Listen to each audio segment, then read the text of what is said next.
everyone. I'm Yoomin Choi, a developer advocate intern in the Oracle Database Developers Relations team.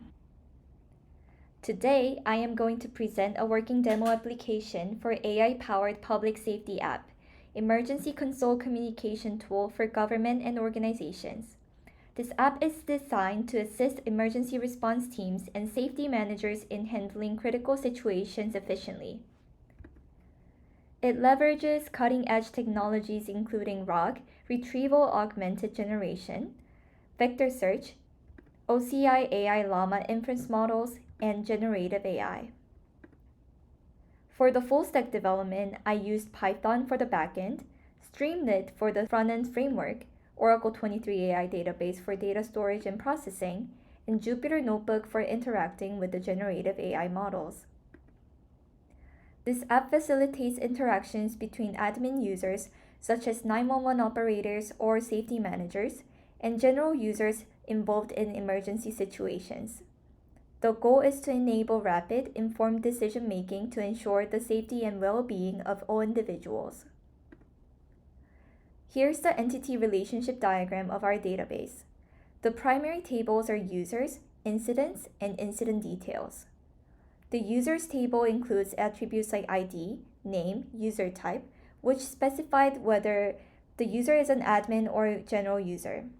Admin users manage emergency situations, while general users provide on-the-ground information. The incidents table logs each emergency event, and the incident details table captures specifics like the shooter's location, description, and alerts sent from admin to general users. General users are those affected by or witnessing the emergency. In the admin dashboard, Katrina can update alert messages and add new details about the shooter's location or appearance. The app uses generative AI to summarize these details. Katrina receives new information. The shooter was last seen on the first floor of Building 500.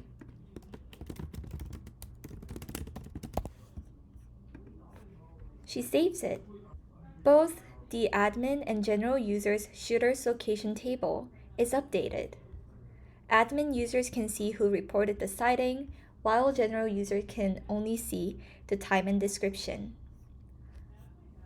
She also wants to update the alert message to escape to the rooftop, do not approach Building 500. The app updates every 10 seconds, so general users also can see this alert almost immediately. General users can also report sightings and details about the shooter. In this demo, Alex reports seeing the shooter wearing a blue cap and a mask. Other users already reported details like a black jacket, sunglasses, and the shooter's gender. All this information is aggregated in the incident details database table. As you can see, all the information are added on the incident details database table. Since many users provided fragmented details, Katrina wants to generate a well-summarized description using generative AI. We use RAG and vector search functionalities of Oracle database with OCI AI Llama inference models to generate reports. This system maintains privacy by using internal data only. RAG retrieves relevant shooter descriptions and augments prompts for the AI model to generate coherent summaries. The model is privately hosted on OCI, ensuring data security. There's a final summary of the shooter description. Back to the dashboard, she pastes the summary of the shooter description. Then all the users can check the refined version of the shooter's descriptions, as you can see. On the admin dashboard's right column, user safety statuses are monitored in real time via a pie chart, showing the distribution of safe and urgent situations. The admin can easily identify and prioritize users in urgent need. Our worker, Alex, is in danger, couldn't escape from the building, so he reports he is not safe. If a user indicates they are not safe, a follow-up questionnaire appears. Alex indicates he is in an urgent situation, which adds him to the admin's urgent list, highlighting his need for immediate assistance. This concludes the demo of our AI public safety app. Here's a quick rundown of the key files.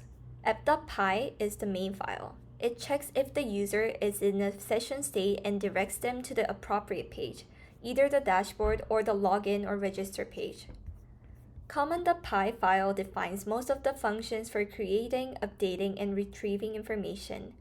It uses SQL commands via the cursor.execute function, making it easy to interact with the Oracle database. For example, let's look at the update incident function. This function connects to the Oracle database and updates the incident details. Depending on the column being updated, it either inserts a new record or updates the latest record. This interaction with the Oracle database ensures real-time updates, which is crucial for handling emergency situations. Using SQL commands like insert and update, we can efficiently manage and manipulate the data directly within the database. Register.py file handles user registration, requiring details like user type, name, login ID, password, and phone number. Login.py file manages user login, authenticating users with their ID and password. Dashboard.py file displays the dashboard for both admin and general users. Depending on the user type, admin A or general G, it directs users to the appropriate dashboard. This is a code for Jupyter Notebook for AI implementation. First, we load the text sources from a file. The final step in preparing the source data is to organize the dictionary for easy ingestion into the vector database. Task number 2 is loading the shooter description chunks into the vector database. First, we create a database connection and create the shooter description table. Now, we vectorize the text chunks. We process each chunk stored in the docs dictionary by encoding the text content. Then we insert the chunks and vectors in the database. To integrate the vector database using the Oracle Database 23 AI and retrieve text chunks close to the question in vector space, we'll use these chunks to create an LLM prompt and ask the Oracle Generative AI service for a well-worded response. This RAG approach combines retrieval and generation methods to enhance natural language processing. The retriever finds relevant documents by embedding queries and documents into the same vector space, providing context for the generator. The generator, using models like Llama 2, integrates these documents to produce accurate and detailed responses, making RAG a versatile tool in NLP. We first take the user's question, convert it into a vector, and feed this vector to the database. Then we transform the question into a vector and execute the query. If we print the results, we obtain a list showing the score of each hit, which represents the distance in vector space between the question and the text chunk, as well as the metadata JSON embedded in each chunk. Task 2, we create the LLM prompt. Now we call the Generative AI service LLM by initializing the OCI client and make the call. Finally, the request is sent to OCI's Generative AI inference client. The client processes it, returns the generated text, which is then cleaned of any extra white space and printed in a readable format, and the results comes out at the end. All the codes are available on the GitHub link.